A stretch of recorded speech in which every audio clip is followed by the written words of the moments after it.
हम सब जानते हैं, एक विधान, एक प्रधान और एक निशान के लिए जो सबसे पहले संघर्ष हुआ था वो भारतीय जनता पार्टी ने शुरू किया और उसकी आधारशिला, उसकी नींव जम्मू कश्मीर से पड़ी। प्रजा परिषद का गठन यहां हुआ और जब प्रजा परिषद का गठन यहां हुआ, जब पूरे देश के अंदर उग्र आंदोलन हुआ था, क्योंकि जम्मू कश्मीर में आजादी के बाद यहां दो झंडे लगा दिए, एक देश का झंडा जिसको यहां मान्यता नहीं दी जाती थी, यहां अलग से झंडा लगा दिया गया, और अलग से कानून, जो देश का कानून था वो नहीं, उससे अलग कानून, और एक प्रधानमंत्री देश में और यहां भी प्रधानमंत्री। सुप्रीम कोर्ट की ज्यूरिडिक्शन नहीं थी, भारत के चुनाव आयोग की यहां ज्यूरिडिक्शन नहीं थी, नेशनल ह्यूमन राइट्स कमीशन और national commission for women, national commission for SC STs की ज्यूरिडिक्शन यहां नहीं थी। इस प्रकार से जब जम्मू कश्मीर को आजादी के बाद, जब महाराजा हरि सिंह जी ने विलय भी कर दिया, उसके बाद भी जम्मू कश्मीर के अंदर जब नफरत की दीवार धारा 370 बनाई गई और यहां अलग से झंडा, अलग से कानून और अलग से यहां एक प्रधानमंत्री दे दिया गया, उस वक्त एक प्रचंड आंदोलन हुआ था और प्रजा परिषद के आंदोलन के नाम से हम सब ने उस आंदोलन के इतिहास को पढ़ा है, जाना। मेरे साथियों, हम सब जानते हैं वो प्रजा परिषद का आंदोलन पूरे भारतवर्ष के अंदर बहुत उग्र रूप धारण किया था। उस आंदोलन, उसी आंदोलन के चलते देश के अंदर जो राष्ट्रवादी व्यक्ति थे, राष्ट्रवादी संगठन थे, उनमें एक विचार आया कि देश के पार्लियामेंट में और विधानसभाओं में भी ऐसे चुने हुए नेता होने चाहिए जिनकी विचारधारा, जिनकी प्रतिबद्धता, जिनका कमिटमेंट, जिनकी डेडिकेशन देश के लिए होनी चाहिए, जो देश के लिए समर्पण भाव से काम करें, ऐसा एक राजनीतिक दल होना चाहिए। और उसी के चलते सन 1951 में भारतीय जनसंघ का गठन हुआ। स्वर्गीय श्यामा प्रसाद मुखर्जी इनके पहले अध्यक्ष बने और फिर वो आंदोलन प्रजा परिषद का विलय भारतीय जनसंघ में हुआ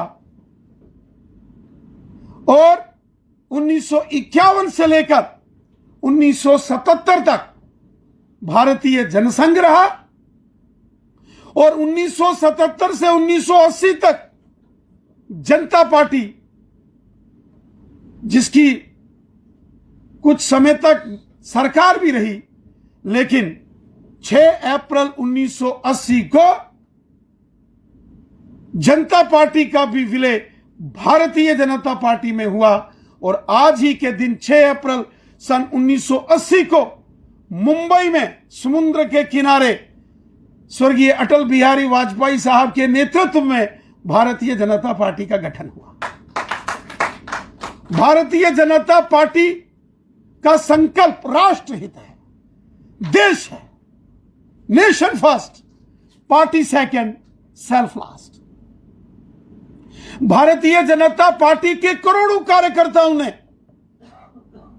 अपने जीवन काल में देश हित के लिए, अपने तिरंगे झंडे के लिए, मातृभूमि के लिए कार्य किया।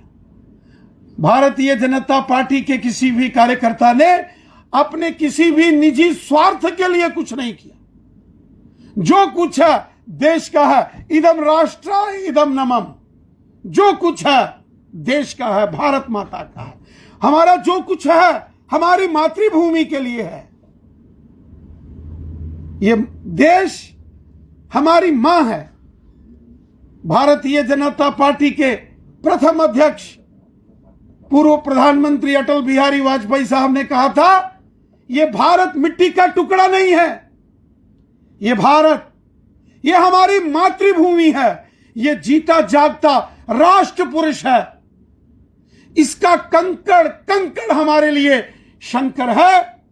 हम जिएंगे तो इसके लिए और हम मरेंगे भी तो अपनी मातृभूमि, अपनी भारत माता के लिए। और मरने के बाद भी गंगा जल में प्रवाहित अगर हमारी अस्थियों को कोई कान लगाकर ध्यान से सुनेगा तो उनसे भी आवाज आएगी, भारत माता की जय। यह संकल्प है भारतीय जनता पार्टी का। भारतीय जनता पार्टी के कार्यकर्ता सेना के जवान की तरह होते हैं, जो निरंतर देश के लिए, समाज के लिए, राष्ट्र रक्षा के लिए कृत संकल्प होता है। सेना का जवान वर्दी में होता है और मातृभूमि की सेवा करता है। और भारतीय जनता पार्टी का कार्यकर्ता बिना सेना की वर्दी के जो देश का जवान है, जो भारत माता का सिपाही है, जो भारत मां का सैनिक है, जो भारत मां का सेवक और रक्षक है, वही भारतीय जनता पार्टी का कार्यकर्ता है, जिसका अपना कोई स्वार्थ नहीं होता है, जिसका लक्ष्य है अपनी मातृभूमि को, अपने भारत को परम वैभव तक पहुंचाना। साथियों, इस पिछले 70 साल के इस पड़ाव में प्रजा परिषद से लेकर जनसंघ, जनसंघ से जनता पार्टी और जनता पार्टी से भारतीय जनता पार्टी कि अगर आप इस सफर को देखेंगे तो भारतीय जनता पार्टी के कार्यकर्ताओं ने उसी प्रकार कार्य किया जैसे स्वतंत्रता संग्राम में हमारे देश के क्रांतिकारी वीरों ने किया था। जैसे अमर शहीद भगत सिंह, सुखदेव, राजगुरु अशफाक उल्लाह खान, लाला लाजपत राय, तात्या टोपे, मंगल पांडे, वीर सावरकर और रानी झांसी ने अपने देश, अपने समाज के लिए कार्य किया, उसी प्रकार भारतीय जनता पार्टी का हर एक कार्यकर्ता देश और समाज के लिए समर्पित है। भारतीय जनता पार्टी के कार्यकर्ताओं की मेहनत के बल के ऊपर आज भारतीय जनता पार्टी दुनिया की सबसे बड़ी राजनीतिक पार्टी के रूप में उभर कर आई है। 18 करोड़ से ऊपर जिनके मेंबर हैं, 400 से ऊपर जिनके मेंबर पार्लियामेंट्स हैं, 4000 से ऊपर जिनके एमएलएज हैं, बीडीसी, डीडीसी और हजारों लाखों की तादाद में पंचिस, सरपंचिस, कारपोरेटर, काउंसलर्स और वार्ड मेंबर्स हैं। और हमारा सौभाग्य है कि आज जो दुनिया का सबसे लोकप्रिय नेतृत्व है, अगर दुनिया के किसी भी कोने में जाकर आप पूछेंगे कि आज दुनिया में सबसे लोकप्रिय और दुनिया का सबसे ताकतवर प्रधानमंत्री और नेता कौन है, तो एक ही नाम आएगा, श्रीमान नरेंद्र मोदी साहब। और हमारे प्रधानमंत्री जी ने जिस तरीके से कार्य किए हैं, गरीब, मजदूर, किसान, हिंदू, मुसलमान, सिख, ईसाई, पिछड़े, दलित, शोषित, गांव के, शहर के, पहाड़ के, मैदान के, महिलाएं, पुरुष, बच्चे, बुजुर्ग, नौजवान, समाज के हर वर्ग का भला हमारी सरकार ने किया है। और जो दीनदयाल उपाध्याय जी का जो संकल्प था अंत्योदय, उस अंत्योदय के संकल्प को भी हमारी सरकार ने पूरा किया। यह संकल्प है कि इस संसार में जो अंतिम पायदान पर खड़ा व्यक्ति है, अर्थात जो वंचित है, जो गरीब है, उसको उसका हक दिलाना, उस तक इंसाफ पहुंचाना, यह भारतीय जनता पार्टी के कार्यकर्ताओं का संकल्प है, जिसका नाम अंत्योदय दिया गया। समाज की पंक्ति में अंतिम पायदान पर खड़े व्यक्ति का भला हो, यह भारतीय जनता पार्टी के कार्यकर्ताओं का संकल्प है। और इसीलिए आज देखें, आज हमारे देश के यशस्वी प्रधानमंत्री मोदी साहब ने जिस तरीके से कार्य कर रहे हैं, गरीब लोगों को इस कोरोना काल में 80 करोड़ लोगों को फ्री राशन, 135 करोड़ लोगों को इस कोरोना महामारी से बचाने के लिए फ्री वैक्सीनेशन, गांव-गांव में गरीब लोगों के लिए फ्री मकान, फ्री में गरीब लोगों के घरों में टॉयलेट्स, बाथरूम, गरीब लोग उनके खातों में हजार हजार रुपया महीने की पेंशन, वो चाहे दिव्यांगों के लिए हो, ओल्ड एज जो बुजुर्गों के लिए हो, या जो विडो पेंशन हैं, किसानों के खातों में 6-6 हजार।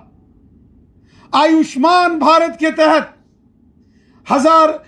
एक ऐसे हजारों की तादाद, लाखों की, करोड़ों की तादाद में ऐसे आयुष्मान भारत के कार्ड आज गांव गांव में बने हैं, शहर शहर में बने हैं, जिसका लाभ प्रत्येक व्यक्ति उठा रहा है। भगवान न करे कोई बीमार हो जाए, लेकिन अगर कोई बीमार होता है, इसी आयुष्मान भारत के कार्ड से एक साल में एक व्यक्ति 5 लाख रुपए तक का सरकारी सहयोग से अपना इलाज करा सकता है।